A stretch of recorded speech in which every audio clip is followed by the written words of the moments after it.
Well, what could I say? Australia, this is on you.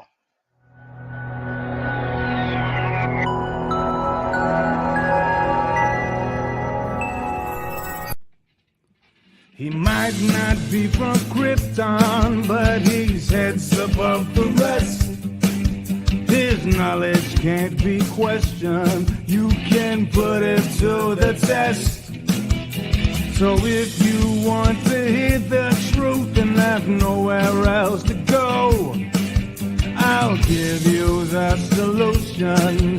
Just tune into his show and just kneel before Zod. Kneel before Zod. Kneel before Zod. Kneel before Zod.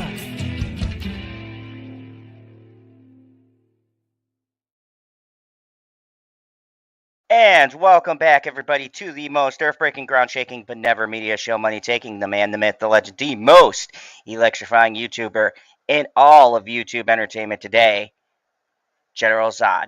Today, I will be talking about a little film that's making the rounds, a little film called Talk to Me. Talk to Me is by A24.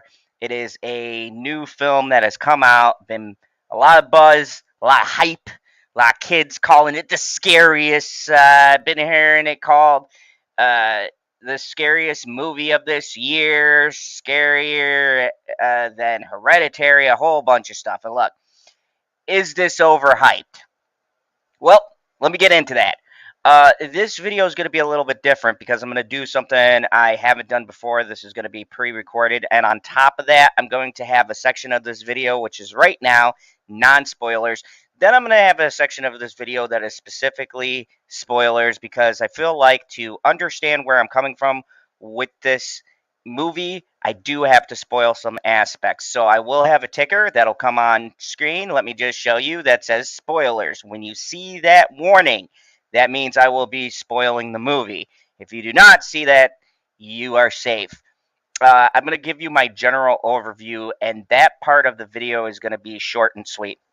So, the gist of this movie is Talk to Me is about a group of teenagers who are doing a certain thing. If you've seen the promotions for this, then you know it involves a ceramic hand, and it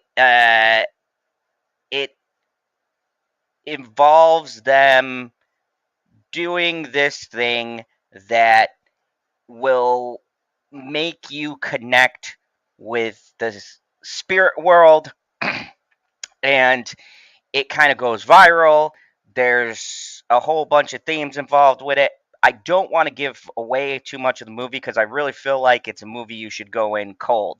Speaking of cold, let me go turn off this air conditioner because it is getting cold in here. But by cold, I mean in the general sense, you should go in without having too much knowledge of what this movie is. Don't spoil it with a trailer. I would say go in, go watch this movie. But my quick breakdown is the cinematography is excellent. The scares in this are relatively decent. I've heard a lot of people call this a horror movie. I wouldn't say it's a horror movie per se. I would say it's more of a psychological thriller kind of a film. There are horror elements in it. Don't get it twisted. There is some gore in here. But really, it's more of a psychological slash horror kind of a deal. Now, I wanted to get things out of the way because there's been this rumor going around because it's by A24. And of course, if you know A24's big boy on there is Ari Aster. And Ari Aster is best known for Hereditary. So I heard a lot of people connecting Hereditary to this. Now, the filmmakers did quote that Hereditary was an inspiration, but this has a theme similar to it, but this is the furthest from Hereditary for me that I think you can get.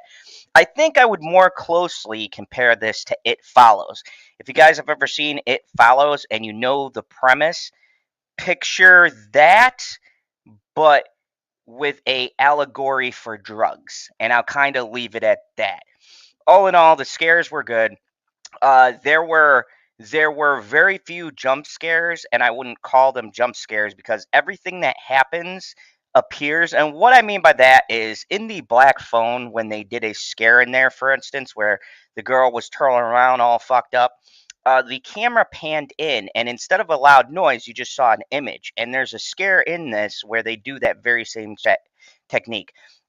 This is a first outing for fellow YouTubers who have this channel called Rucka Rucka. They are the ones who made this, and they are Australian YouTubers who are very they're very talented. So the names are Danny and Michael, and I'm gonna hope I say this correctly. Philippou. I'm sorry, your names are Australian. I probably fucked it up. But Danny and Michael, good job. First time film, very good effort. So the scares are pretty good. The cinematography kind of goes crazy. There's a bunch of nice wide angles, some tracking shots, some cuts like you would see in videos, uh, things like that. And you could see where their experience here on the platform making shorts and doing short little YouTube movies has really paid off. For a first time featured effort, I think to me this is the best feature effort I have seen in a very long time for some up and coming um, talents like Danny and Michael. This movie stars Sophie Wilde as the main character Mia, Alexandra Jensen, Joe Bird. The veteran is Miranda Otto. She is very accomplished, probably the only accomplished one on here. But Zoe Tarakis, um, Chris, Andrea Stephenson, Marcus Johnson, Sonny Johnson, Aria McCarthy. Lots of new faces, all of them teens. Thank you for actually having real teenagers in your movie. So, my positives are this, just to break it down really quick. There's good atmosphere. There is a real feeling that you are hanging with a group of teenagers. Not that Hollywood bullshit. Oh, kids are all smoking that dope and drinking beer. And yeah, it feels like you're in a party with a group of young people and what they would do. And the thing that they incorporate and what it's all about fits into the group atmosphere that the movie is building on.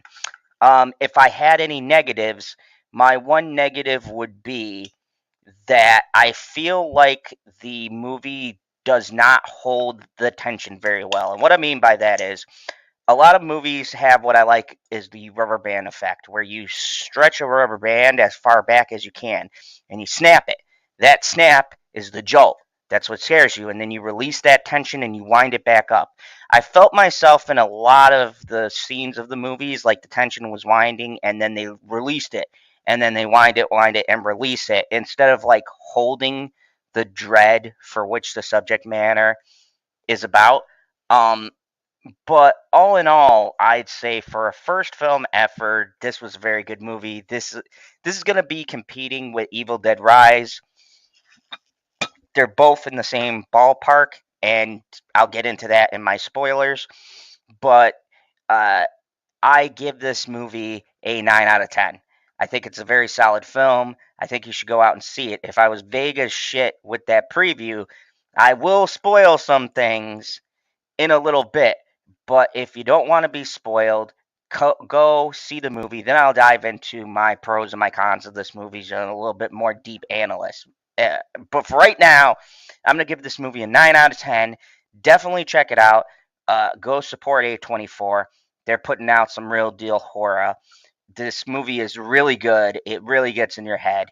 And there's a lot of things like the opening and the closing in particular that it's the kind of movie I think will be talked about for a couple of years to come just because of the fact that it's a movie I feel like people will watch multiple times to kind of try to piece together everything.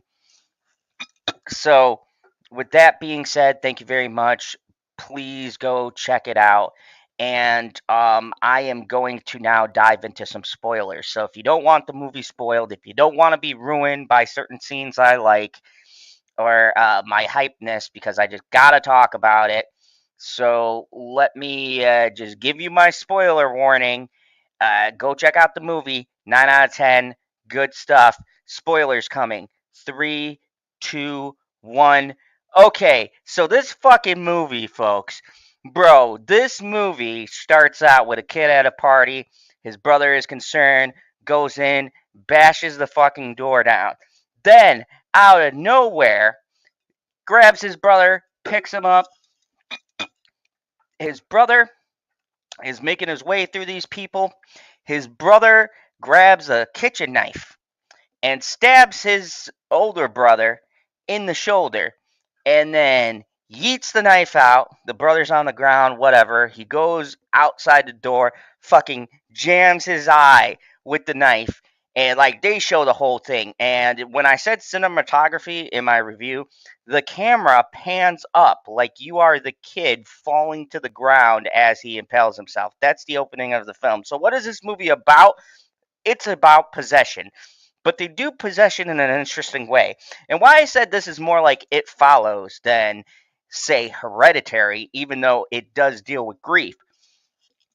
Um, it deals with a subject of drug use, and the hand is an allegory to drugs. So what these kids do is they get this ceramic hand that you guys have been seeing, they place it on the table, they grab the hand, they say, "Talk to me." Now, there's certain rules, and they're basically summoning ghosts into their fucking body, and they're getting high off of it.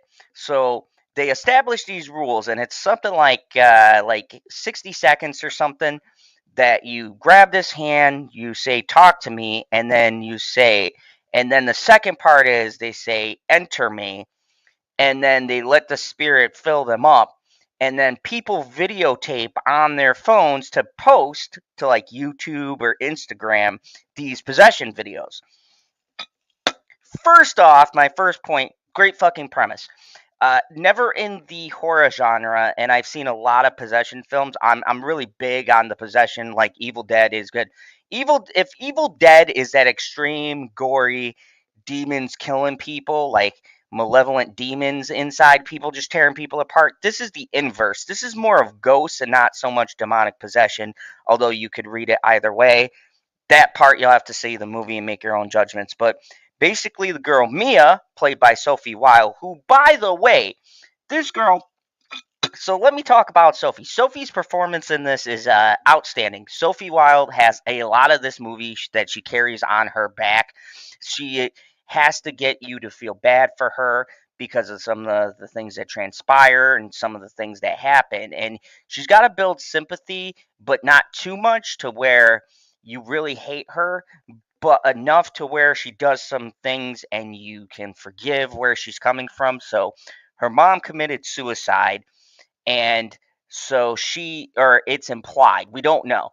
There is a little bit of doubt in there, and you never really get a definitive answer till about the end. I don't want to answer all questions. This is just like some spoilish thoughts, but it's up to you to gather what you got. But so she committed suicide. Her dad is down. She's got this other family that she hangs out with, and the family member that she hangs out with is Riley and Max. So like these people. There's Riley, Max, Jade, um, and let me see. So yeah, so I believe Max is the one who gets fucked up. But anyways, so they're like a brother and sister, and after her mother died, they kind of took her in. So a lot of this movie is dealing with grief. It deals with the people you get close to handle the grief. And then when she does this possession thing, she kind of involves her surrogate brother and sister into it because they're closest family, and the brother gets fucked up. And yo, the scene is fucking brutal. And now, when I say this movie is brutal, there's not a lot of gore, but when it hits, it hits. That opening scene is tremendously gory. Now, like I said, this is a spoiler thoughts, but I still don't want to spoil too much of the movie. But if you're here, you've been warned. There's a scene where the brother does it, and he's only supposed to do it for 15 seconds, but the spirit that he talks to is her dead mother. So he winds up holding on to it a lot longer than he's supposed to be. And this motherfucker like bashes his head against the side of this desk. And it is gory. And if you have a thing with eyes, I would say it's going to disturb you because there's something that he does that are like, oh God, like even I had a hard time looking at it. And basically, he's in the hospital. Sophie, who started this whole thing, now feels guilty, but when she did her little talk to me thing, she held on for 90 seconds. You're only supposed to hold, or 91 seconds. You're only supposed to hold on to it for like 80 seconds or something. So she went some seconds over because they couldn't get the hand off of her. And uh she thinks she's okay, but she starts hallucinating and seeing these spirits. And the more you get into the second and third act of the film, the more the spirits are communicating with her without the hand, which is the same thing that happened to Dude who went crazy in the beginning of the film. So, long story short, the brother gets fucked up. The spirits are messing with Sophie a lot more. And now the ending of the film. The ending of the film, huge spoilers, huge warnings. Those were light spoilers. Like seriously, go out and watch this movie. But me even spoiling the ending, you're gonna want to see it anyways because how they pull this off is amazing. So the premise of the movie is the mother gets into this girl Sophie's head, and it's pretty clear at this point in the movie. I'm not sure it's her mother because there's a mention in the movie about how these spirits can hallucinate and make you see shit. And they make her think her father's attacking her. She stabs him in the neck with fucking scissors. She goes over and she says the only solution is to kill the boy Max, the younger brother, who fucking yeeted his face against the desk. He's in the hospital. He's all fucked up. And so, um, it gets to a point where she fucking kidnaps him out of his room, puts him in a wheelchair. Now, in the beginning, you're going to notice a kangaroo that is dying in the road. This is a huge hint because at the end of the movie, she couldn't kill this dying kangaroo, but she's got the brother now. She's being egged on with the spirits, and she brings him all the way to like this busy intersection, and it looks like she's going to push his ass into oncoming traffic. Turns out, now from the angle, you can infer a couple of different things. The sister is running up after her because she noticed she took the brother. She's up at the top of the hill. Sophie is there with Max about to push his ass into traffic. And then all of a sudden, they do a quick cut. She's in the middle of the road, all fucked up. She gets up, and it's implied that she threw him to the side and threw herself into the road. So I think the resolution was that everybody thought that the kid Max, because they weren't sure if they blew out the candle or not, was the person who had the spirits open to him. But come to find out, it was her. And so the theory I'm running with is she sacrificed herself in order to close the door. And then it kind of does a weird time jump. And you see this thing where she's back in the hospital. She looks over, and Max is all uh, okay. There's no scars on his face and stuff. So I'm assuming that means it's been a little bit of time. And then she sees her father and she starts screaming. She's like, Dad, Dad, come back, blah, blah, blah. As she goes to the elevator closes. And now her father disappears, and she's like in this like pitch black darkness. And then there's like almost like a tunnel of light, and you see her go towards the light, and she's on the other end of the game. She's in a different fucking country. I have no clue where they are. We think maybe Czechoslovakia or something. It's like a really different kind of accent because this is an Australian film. And when they say talk to me, the hand that she grabs looks like a real hand instead of a ceramic hand, and it's a dude. And he's playing the game, and she realizes she actually died and she's a spirit, because the way they shoot it, you think she just got up and people can't see her or whatever, but she's fucking dead. And it raises a lot of questions. Uh, and that goes to my negative. My negative is that the film finishes the story of the kids, but there's a lot of unanswered questions. There's a couple of theories about what the hand is. Some people say it was a medium, some say it was an occultist, and there's two sets of hands. So my theory is wherever she was, that's the second set of hands, because if you watch the ending, the hand was still back in her room, and her friend saw it on the bed and her dad bleeding from the throat.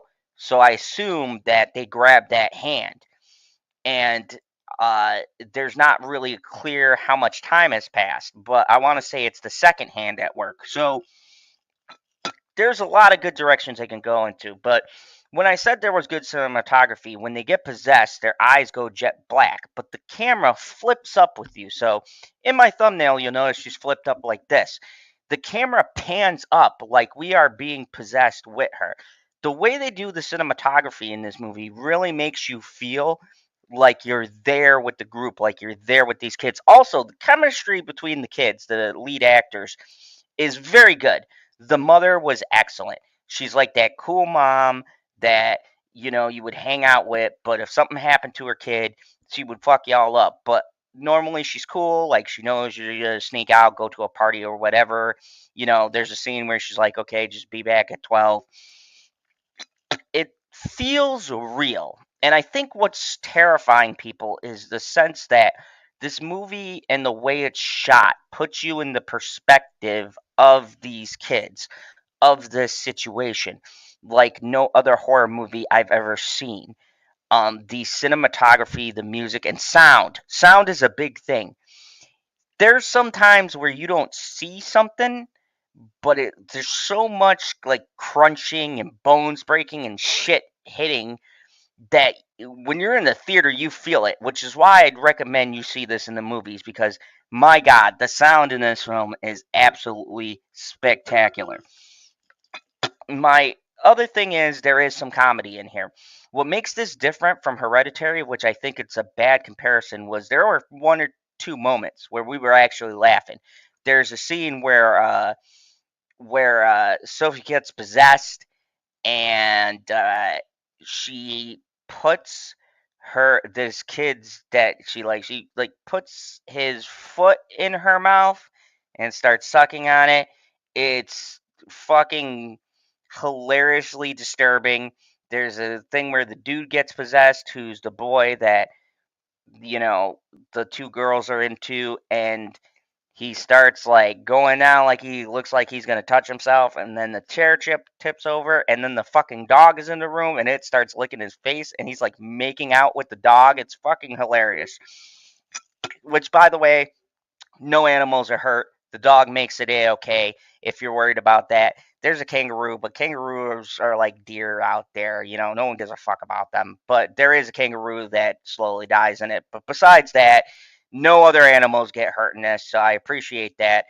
What else can I say? This movie, that ending and that beginning, I think will make a lot of people talk about this movie because it's so different and so unique. And I'd almost compare this because I took my mom and my daughter to see this. I would compare this more to Sixth Sense mixed with It Follows, with the grief from Hereditary, because they deal with loss, but this thing is like a drug to these kids. So when I said it had the theme of It Follows, instead of the sex allegory for the ghost that is in It Follows, this is more like a drug, a high for these kids who are going through stuff. And I think when you find out their situations and you get this dynamic with the group, you go from it being these stupid kids messing with stuff we know as adults they shouldn't, to like feeling kind of bad and kind of getting nostalgic, like, yeah, I used to smoke weed and do stupid shit with my friends. And that's what it felt like. It was like these kids were doing a drug and they were getting high off of the um the sensation of these ghosts possessing them. So it was more of an allegory for drugs and peer pressure than it was for like grief and stuff. But all those things are explored and they kind of connect together because these kids are getting high because they've had shitty things happen to them, which has led them to this hand. It talks about social media and like our need to want to connect and film fucked up shit. I can picture kids filming this and posting it on fucking TikTok. And the interesting part is the first thing these kids do is they take out their phones to record what's happening instead of getting these people help. It's only when the brother bashes his fucking head against the side of a dresser like a champ is when people go, oh shit, this is real. And then the panic sets in and they do what kids do and they lie about the situation because you're not going to say a demon possessed hand. A ghost went inside this kid and he fucked himself up. They'll all be locked up. So, it's a very interesting movie. I think it's a good first effort. Why I give it a 9 is because it's just lacking just a couple of things. It's not scary, like I said. It's more psychological, and it's not so much a very tension filled, and when they do build tension, I feel like they release the tension too soon. It's a very sophomore effort, but for a first movie, it's one of the best horror movies that I've seen in a long time. And I really struggled to call it a horror movie because I wasn't, things made me jump and took me by surprise, and that the ending blew my mind, but it wasn't a feeling of dread or like a terrifier or something like that. It walks a very fine line. I more call it a psychological horror than a straight up scare the shit out of you kind of horror. So, anyways, that's why I've given this a 9 out of 10. If you like this video, hit that like button. If you're new to the channel, hit that subscribe button. Of course, if you guys don't know and you like movies, go check out moviepalette.com. You can get 15% on all of your purchases. It does work. I tested it myself. I put promo code Zone 15 and I got 15% off for purchase. I'm not even going to buy. I already got Nick Cage. So go check out moviepalette.com. Thank you for them for sponsoring this video. Check out the channel. I will be posting more live contents. Thank you very much. And I will be posting some videos on our alternate channel about Marvel, I'm sorry, DC Dual Force and deck building and things like that. So if you like that if you like that kind of stuff, go check out our alternate channel, The Prophets of Geek Culture. And as always, remember the only rule here in the Phantom Zone: talk.